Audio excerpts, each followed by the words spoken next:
Hello everyone. Um, so I just just finished watching episode 26 of campaign 2. Um, Felt the need to immediately make a video and post it. If you've seen it, you already know why. But there's a few things that I want to talk about in that episode that I just want to go over. Um, I apologize if this video seems rushed or anything. I'm kind of still processing everything that happened in that episode. There's a lot of great things and a lot of other things. So this is going to be pretty much a rough cut. I'm probably not going to do much editing for this video. Probably just going to, as soon as I'm done recording, render it, upload it. Wow. What an episode. During the episode, I just wrote down a few things that sort of caught my attention that I wanted to sort of go over a little bit. One of them was in the beginning of the episode. All the characters were sort of not arguing per se, but sort of discussing about, like, who should step up, who should be the leader. And I know not sort of pushed Caleb to be that leadership role by saying, something along the lines of like, oh, Caleb looks like you're the leader, or Caleb, you should be the leader, or something like that. But ultimately, it really wasn't decided. There really isn't like a true leader of the group, with Ford being missing, since he was sort of the face of the Mighty Nine at this point. But what's interesting is that everyone is picking up this slack, I guess, that Ford, Jester, and Yasha left behind. Everyone is, pulling the extra weight, but no one wants to take the mantle of the leader. So it's just kind of interesting that everyone's willing to, help each other out, knowing that they're down a few people, but still no one wants to take that leadership role. The other thing I wrote down was the fight that the first fight, not the oh man, not the second one.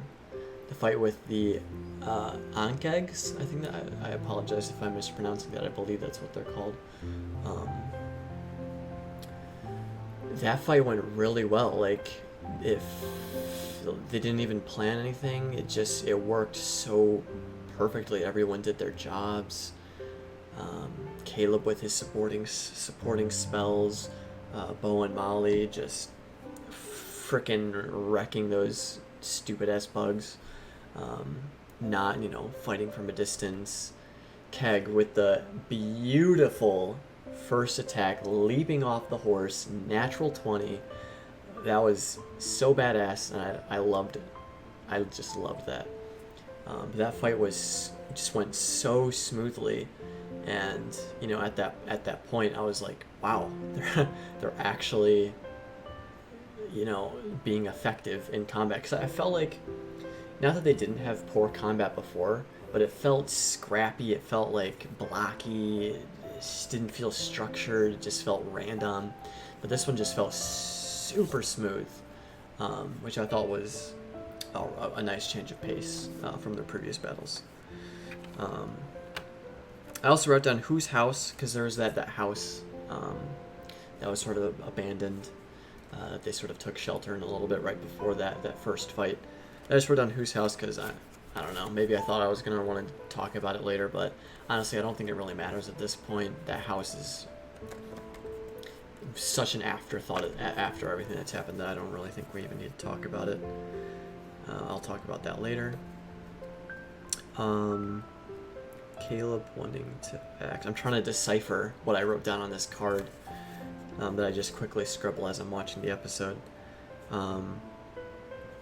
Caleb wanting to act. So previously it seems like Caleb always thinks before he acts. He always tries to, weigh the good and the bad outcomes of any given situation. But for this one, is for when they saw before they knew the furl bugs in the forest, furl bug, Caleb had no idea what they were. Caleb thought the boy was maybe captured or something was wrong with the boy, and like immediately he woke everyone up and said, we need to act now, there's something going on right now. I'm not sure, because he sort of had this kinder or sweeter nature towards Kiri as well, so maybe it's something to do with kids, which would also explain, because I know Nott's not a kid, but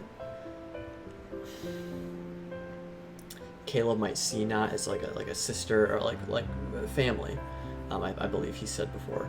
But it's interesting that with Kiri's case and this boy's case, Caleb seemed to have warmed up like really quickly, and had wanted to act immediately.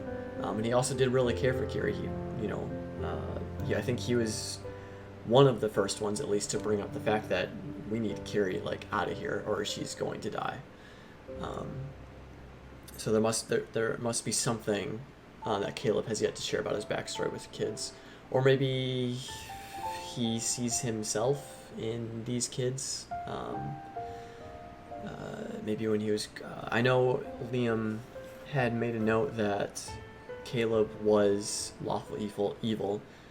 He did like a Twitter AMA earlier today, and he said that Caleb was lawful evil when he was younger, but now he's true neutral, which sort of leads into what I want to talk about next. But I'm not sure where I'm getting at with this. I'm still trying to process. So if I'm not making any sense, I do apologize. If you have any questions about what I'm saying in the comments below, I'll do my best to re-explain or explain better what I'm trying to say right now. But to my point of he used to be lawful evil, when Caleb, sorry, there's a fly. When Caleb took watch one of the nights, he sort of took like a third person point of view, almost as if he had like a split personality or something, which would really make sense because the trauma that he went through, the modified memory, killing your own parents, going to an asylum, breaking out, being on the road with a goblin, and everything that's happening, that's enough to make someone break. And I believe Kayla or Liam has said himself that, yeah, he did break. Yeah, he did break when he was going over his backstory. He said, I broke. So I'm wondering if there is some kind of like a dual personality going, and then that night when he was contemplating leaving, I'm wondering if that was his lawful evil self coming back in, because he was super selfish, like, I need to leave. Like, he was talking about he doesn't necessarily care about these people, like, they know too much. So I'm wondering if that was a little bit of his lawful evil just poking through, which would also explain why, since now Caleb has taken on more the true neutral sense, that this break, this lawful evil is sort of poking through as sort of a survival, since that's when he was his strongest, when he was, well, maybe not strongest, but maybe most confident in himself, was when he was this up-and-coming wizard with, high expectations and all of that stuff. So maybe he goes back to that, he uses that personality when he needs a confidence boost or when he needs to figure out what to do. That's just sort of a theory. I don't know if that makes any sense. I don't even know if I articulated it properly, but I sort of understand. I could understand if that's true, if there is sort of a dual personality thing going on. And I just had a huge underlined, bolded, and an asterisk at the end. Ashley's keg, underlined, exclamation point. Yeah, she was amazing. I absolutely loved her character, and I hope she comes back maybe next week or in the future. I really hope. She's such an amazing role player. such an amazing character. She was hilarious. I loved it. I can't wait to see more of her. Absolutely amazing. Um, what else do I have written down here? Oh, an interesting little thing that I picked up that was said by Nott. It was around the 3 hour and 36 minute mark. That's where I just jotted it down here. This was when they were still in the very early planning stages of this ambush that they wanted to do, and Nott came up with the idea of the ambush. Because I mean, this was even way before. So Nott, interjected when they were planning and said, "Why don't we set up an ambush?" And then Ashley's character Keg jumps in and says, that was the first good idea you've had, or that was a good idea you've had." And then Nott immediately responds with, "Well, I better get drunk then." And at first listen, that doesn't seem like much, but after a few seconds I sort of was sitting there thinking about that.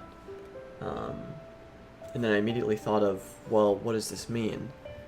Does this mean that, she doesn't want to feel responsible for decisions she makes? Because then I immediately thought about her past, where possibly she came up with some kind of a plan involving someone she cared about deeply. Everyone agreed with the plan. They thought it was a sound plan, but then things did not go right at all. And maybe now every time she either comes up with a plan or she just completely does not want to come up with a plan anymore. And so she drinks to sort of maybe to help disregard that fear of coming up with a plan, or to maybe help relieve the feeling of guilt or possible responsibility if things do go awry. That's just sort of a theory I have bouncing around. It'd be super interesting if more is revealed about Nott's backstory that sort of supports that idea. But we'll see as time goes on. Oh boy. So I guess now we can talk about what happened at the end. I'll first start off by saying I am extremely sad, and I definitely was in tears and maybe sobbing during and after, as I just sat there in silence as the the end music was going. But I absolutely love how it turned out, in all honesty. I thought it was beautiful storytelling, absolutely wonderfully handled by everyone. I feel terrible for Taliesin, because I know he put a lot of effort into this character. But I think this was perfect. This was the second 1.5 second major hit that the party has taken. The first one was the kidnapping of Foreshadowing and Yasha. But this one really, I feel like, is going to set the tone for maybe the rest of the campaign, or at least for a very long time. I feel like this is what's really going to be what brings the Mighty Nine together. Similarly, in the first campaign, the first I can't even remember. But in the first campaign, I believe there was like a first like either death or like death, but then was brought back. That really just made everything so real. Because before in this campaign, like, yeah, they would get hurt in fights, they'd go down, but everything was always fine. So we would always just brush it off and start anew. But now it's like, oh, we can die, and we will die if we're not careful. So it just makes the whole campaign and story just that much more real, and makes it that much more tense, because now every fight going forward, I mean, to be honest, the Mighty Nine was way out of their league with this fight. Granted, they didn't really know that. They may have been able to deduce that this was way out of their league, but ultimately I feel like they made a decent call.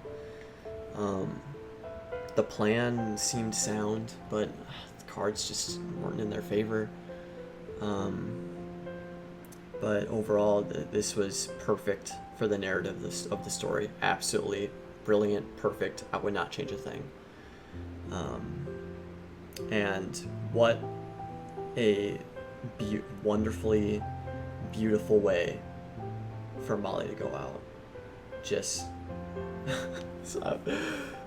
my heart's like, I'm remembering it, because like I said before, I just finished the episode like 15 minutes ago, and just felt the need to make this video that's already 16 minutes long, but I hope you enjoy it. Anyways, just without fear approaches Lorenzo, this big bad who took Yasha from him, the one person that has really been by his side since his rebirth, sort of, after he lost all of his memory. The one person that's been by his side, this man fucking took her from him. And with the balls of steel that Molly has, he approached him knowing Taliesin knew the HP that he had, and he did not give a single fuck, and he still looked that fucker dead in the eye and was ready to fight to the death, which unfortunately happened as he attempted to blood maledict him and then fell unconscious. And Lorenzo, our first big bad of the campaign, and I'm so excited. Takes his glaive and ends it all, and Molly's last moments are so perfect. Just spitting in his face, mouth full of blood, in total disrespect towards him, like, this isn't gonna change a thing. You're still fucking dead. Oh, I love it. I love it. It was so beautiful. But now looking back at the episode, I feel like I know okay, I know that the show is not scripted, but looking back, like, it almost feels like something was gonna happen tonight involving Molly. I can't be the only one that felt that Molly seemed kind of different this episode. You know, he still had that air of, carefree attitude that he's always had, but just something just felt different with him this episode. He seemed more direct, more focused than he usually was. Obviously, since Yasha's gone, I'm sure he really wanted to find her as fast as possible. But with Kiri, he did his best to never make any connections with Kiri. But with this one, with the boy, after seeing Caleb trying to comfort the little boy, Furlbug in the forest with the owl, Molly did the card thing and gave him that trinket. It just it makes me so sad thinking about it now. Like, he gave him a piece of him because he's a follower of the Moonreaver, and he gave him a piece of the Moonreaver, so it's like, remember me, kid, or like, I'm leaving this to I don't know, but it's just that moment, just looking back on it now, feels so symbolic, that it's like maybe us critters were the kid, and then Molly was like, here, don't forget me, remember me, here's this Moonweaver token, or like, I'll never really be gone. I don't know, that just is what came to my head in the moment just now. But Molly just, I'll have to rewatch again to find more details, but or maybe you guys can think of some now and comment below. But it just felt different, he felt, it felt like, I know he didn't know, but it felt like he did know that something was gonna happen, and just how ready he was, knowing how low of HP he had when he was face to face with Lorenzo. Just, it felt like he knew that he needed to do this. Perhaps he thought that he would never see Yasha again, and he thought, well, if, I'm never gonna see Yasha, what's the point?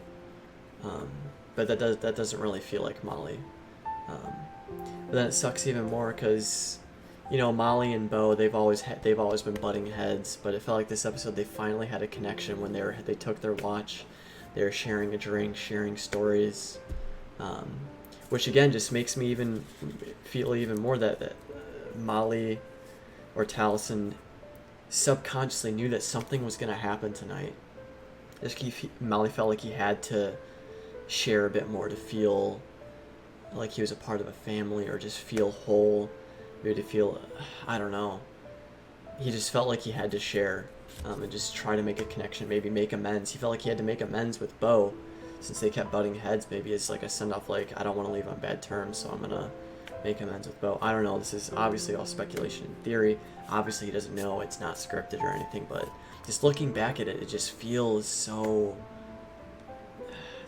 it's just a coincidence really, but it just makes you think. Well, I don't know. I think that whole episode is beautiful, and I'll definitely have to watch it again. So many good moments. I already have the video. I don't have the video ready, but I already have the idea of the video that I want to do, highlight video that I want to do for that episode. I can't wait to see as Critters had said, the fan art of this week. I can't wait. It's gonna be amazing. Oh, and this is making me choked up. Once, I don't know what's gonna happen, but once they find Yasha, how is she gonna react?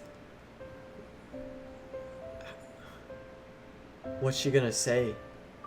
How's it gonna play out? Like, they find her and, she's like, where's Molly? Like, what are they gonna say? What are they gonna say to her? Obviously, we don't know what's gonna happen next week, but I'm pretty sure, and I kind of hope that Molly's gonna stay dead, just because it's so perfect the way that it all happened, and it just makes the campaign so much better, and I feel so much more invested in it now, so much so that I had to make this video as soon as it was over.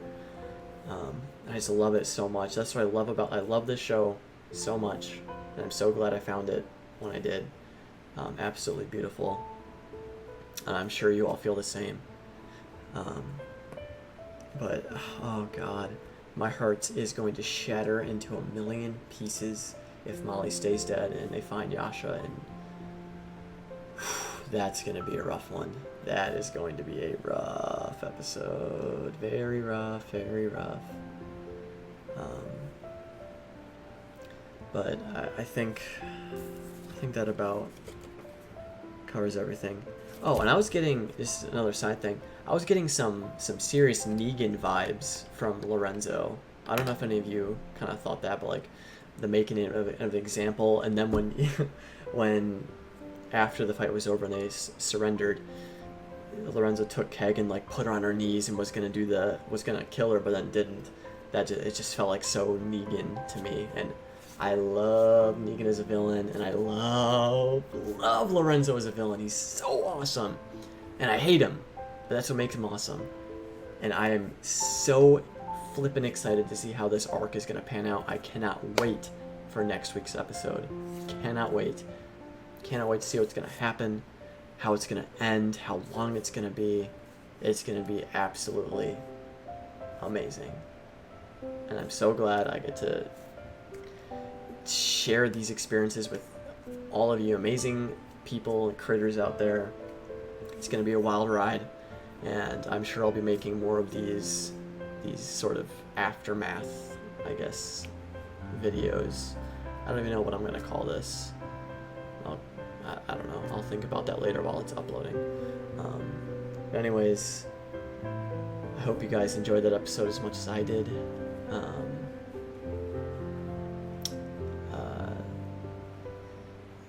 Yeah, I guess I'll try to get my highlight video out as soon as I can. I got a kind of a busy weekend ahead of me, but I'll see if I can get it out sooner than my past few videos. But we'll see. And I guess, as the great Brian W. Foster would say, remember to love each other, stay turned, my friends, and as the wonderful Mercer would say, is it Thursday yet? Have a good night, guys.